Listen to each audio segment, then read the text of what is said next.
بسم الله الرحمن الرحيم. إن الحمد لله نحمده ونستعينه ونستغفره ونؤمن به ونتوكل عليه ونعوذ بالله من شرور أنفسنا ومن سيئات أعمالنا. من يهده الله فلا مضل له ومن يضلل فلا هادي له وأشهد أن لا إله إلا الله وأن محمدا عبده ورسوله. دوستان عزیز، شاگردان گرانقدر، السلام علیکم و رحمت الله و برکاته. بسم الله الرحمن الرحیم. ما و شما در قسمت ای درس های خود اول دو بحث شروع میکنیم که بحث اول ما و شما در مورد شخصیت امام بخاری رحمه الله هست و بحث دوم ما در مورد کتاب صحیح البخاری هست. در بحث اول البته درباره شخصیت امام بخاری رحمت الله علیه باید بگوییم که بعد از بسم الله الرحمن الرحیم که بخاری یا امام بخاری رحمت الله علیه نام اصلیش محمد ابن اسماعیل ابن ابراهیم، یعنی پدرکلانشان ابراهیم است، ابن مغیره ابن بردزبه. و امام بخاری رحمت الله علیه در روز جمعه 13 شوال 194 هجری قمری البته در شهر خرتنگ بخارا اینا چشم به دنیا گشودن. طبعا پدرشان اسماعیل هم عالم بودن و برادرشان احمد ابن اسماعیل بودن. امام بخاری رحمت الله علیه و مادرشان هم یک خانم، یک شخصیت متدین و عالمه بودن. بناهن در یک خانواده علمی اینها تولد میشن و از کودکی به حفظ قرآن عظیم الشان و حفظ احادیث و توجه به دین و دینداری می داشته باشند و در سن 10 سالگی به حفظ احادیث رسول الله صلی الله علیه و سلم شروع میکنه و او علتش است که در عصر از اونا عصر حفظ قرآن و سنت بسیار زیاد بود، یعنی زیاد توجه به قرآن عظیم الشان و زیاد توجه به احادیث رسول الله صلی الله علیه و سلم بود و هر کسی میدیدی که هر کسی با حفظ قرآن عظیم الشان و فهم قرآن عظیم الشان و حفظ احادیث رسول الله صلی الله علیه و سلم و فهم احادیث رسول الله صلی الله علیه و سلم، یعنی فقه القرآن و فقه السنه، بسیار توجه داشتن. به این خاطر امام بخاری رحمت الله علیه در سن 10 سالگی احادیث حفظ میکنه و هنگامی که به سن 16 سالگی میرسه کتاب‌های ابن مبارک و وکیل حفظ کرده و بسیاری اصحاب مثلا علمای حدیث و اهل حدیث و اهل رأی، کسایی که قیاسیون هستن و کسایی که احادیث میگیرن اونا را میشناسه. و به این خاطر احمد ابن حفص وقتی که امام بخاری رحمت الله علیه را با امو زکاوت و با امو حافظی، که طبعا این یک نعمت الهی هست برای هر کس الله میده، اخلاص هم یک نعمت الهی هست، توحید هم یک نعمت الهی هست، استقامت به دین الله این هم یک نعمت الهی هست. یعنی الله سبحانه و تعالی نعمتهای خود برای هر کس میده و برای بنده های مخلص خود نعمتهای بیشتر و زیادتر میده. احمد ابن حفص وقتی که امام بخاری رحمت الله علیه را میبینه و حافظی زیره و ذکاوت زیره، میگه که انشاءالله تعالی این شخص حتما به شهرت میرسه. و امام بخاری رحمت الله علیه در سن 16 سالگی به همراهی مادر با دیانتش و برادرش احمد ابن اسماعیل میرن به حج بیت الله شریف، به مکه مکرمه میرن و برادرش و مادرش بعد از ختم مناسک حج و عمره برمیگردن پس دوباره به خانه خود، به منزل خود. لکن محمد ابن اسماعیل رحمه الله در سن 16 سالگی علاقمندی به علمای حرمین شریفین و علمای مکه و مدینه می داشته باشه و باقی میمانه در مکه مکرمه تا اونجا از علمایی که اونجا هستن از اونا استفاده بکنم و استادانش مثلا ابو عاصم و مکی بن ابراهیم و عبید الله و فریابی و دیگه بسیار تعداد زیاد است. امام بخاری رحمت الله علیه تقریبا به حفظ احادیث شروع میکنه و علما میگن که به چنان یعنی علمیت میرسه که حتی بسیاری از علمای مثل ابو زرعی رازی و ابو حاتم رازی که خودشان هم علمای بزرگ هستن، لیکن وقتی در مقابل ازی میشین مثل که یک طفل در مقابل استاد خود بشینه.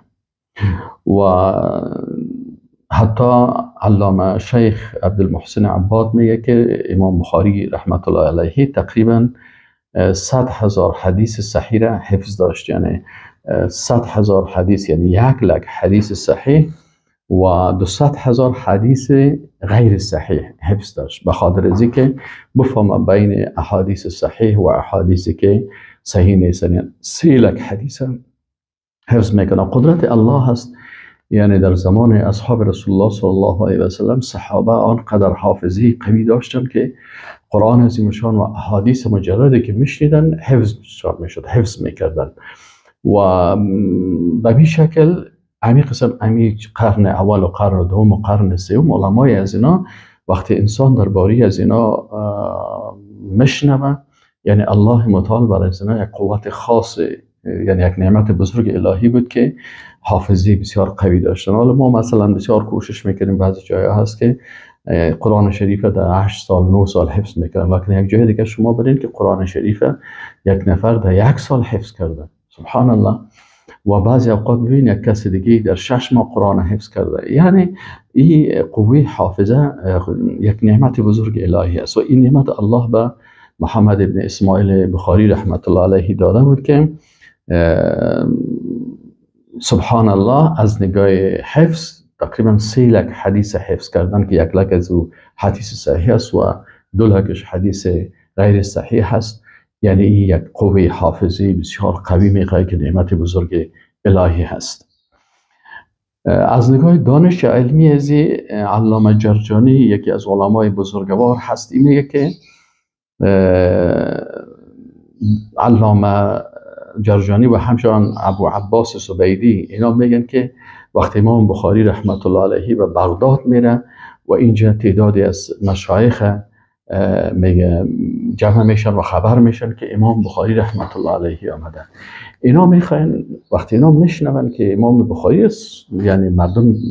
درباره‌اش صحبت میکنن که یک عالم، یک فقیه، یک دانشمند بسیار بزرگ است و در قسمت فهم احادیث و سند احادیث و متن احادیث و راویایی که علم الرجال دیگه با بسیار علمیت داره. خب شهرت ازی بسیار زیاد میشه. وقتی این امام محمد بن اسماعیل بخاری رحمه الله تشریف میبرن به عراق در بغداد، علما جمع هم میشن و میخوان که امو دانش علمی از ایره چی کنن، دانش علمی از ایره امتحان بکنن. خب به خاطر امتحان از این علما میگه 100 حدیث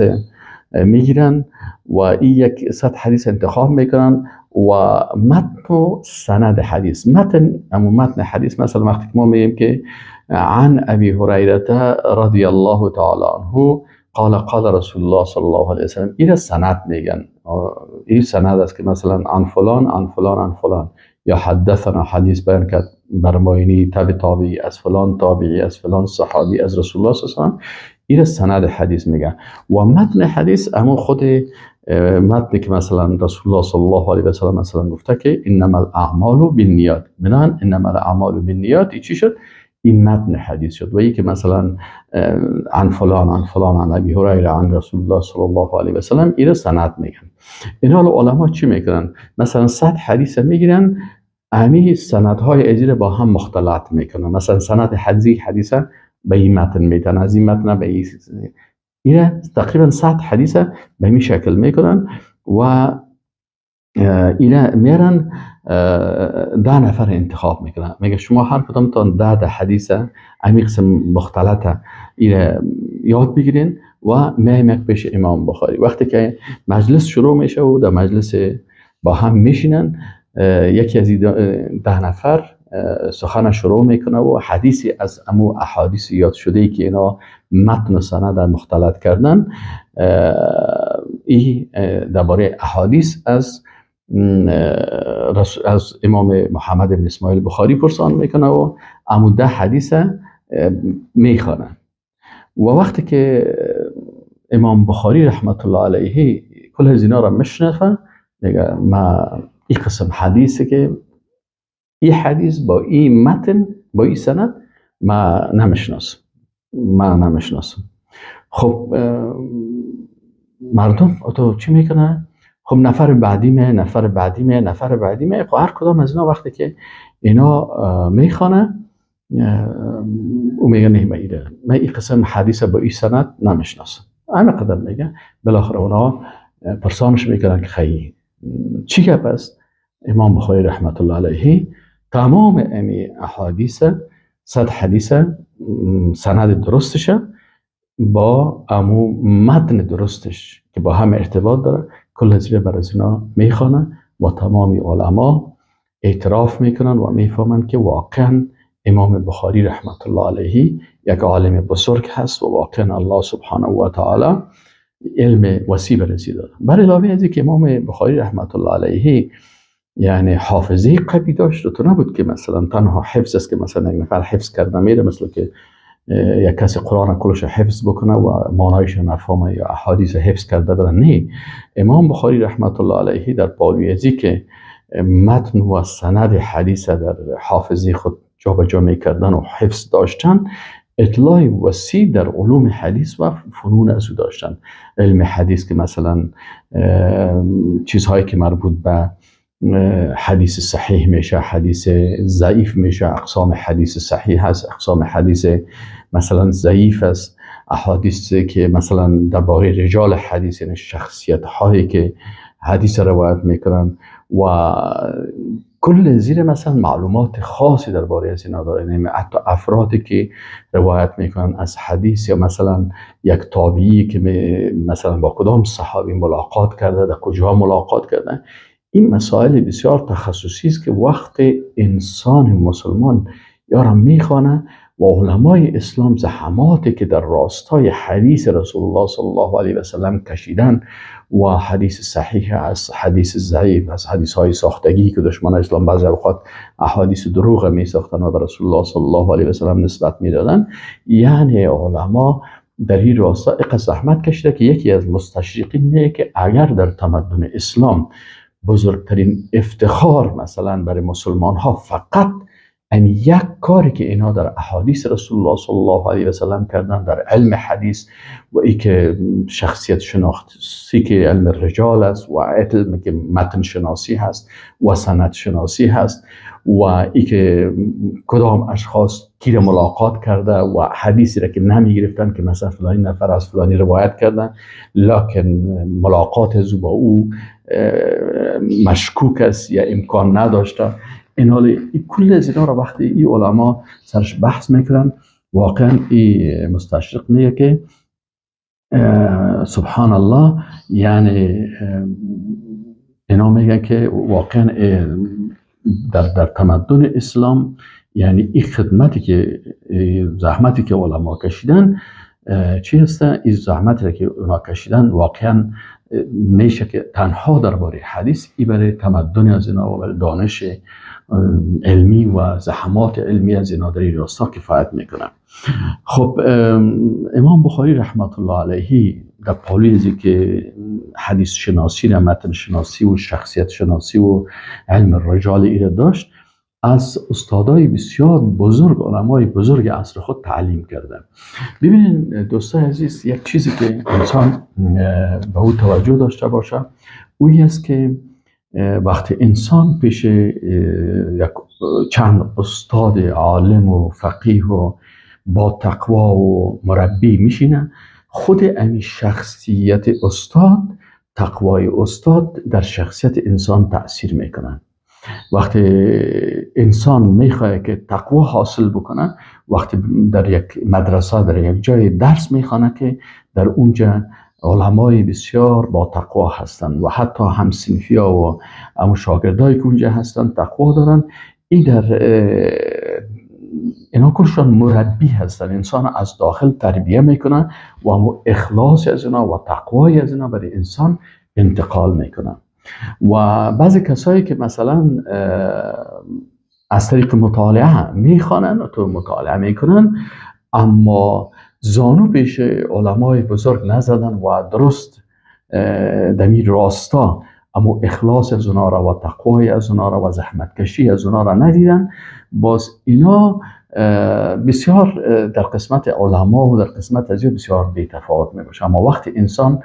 میخوانه و خصوصا از این علما یاد میگیره، سبحان الله میفهمه که چقدر امو لذت ایمانداری و دینداری و احترام خاصی به علما و شخصیت های اسلام برای انسان پیدا میشه. امام بخاری رحمت الله علیه از علمای بزرگ عصر خود، از چندین ولایت، وقت خلافت اسلامی بود و در خلافت اسلامی ولایت های مختلف بود و امام بخاری رحمت الله علیه به عراق میرفت، به شام میرفت، به خراسان، به مکه مکرمه، به حجاز، به مناطق مختلف و از علمای مختلف پیش علمای مختلف زانو میزد و میشیش و تعلیم میگرفت. و این یکی از خصوصیت های امام بخاری رحمت الله علیه بود. دیگه خاصیت امام بخاری رحمت الله علیه این بود که عجله و سرعت نمیکرد. یعنی ما بعضی اوقات وقتی میخوایم یک چیزی را کار بکنیم، میخوایم عاجل مثلا یک کتاب میخوایم تالیف بکنیم، میخوایم این کتاب ما زود مثلا در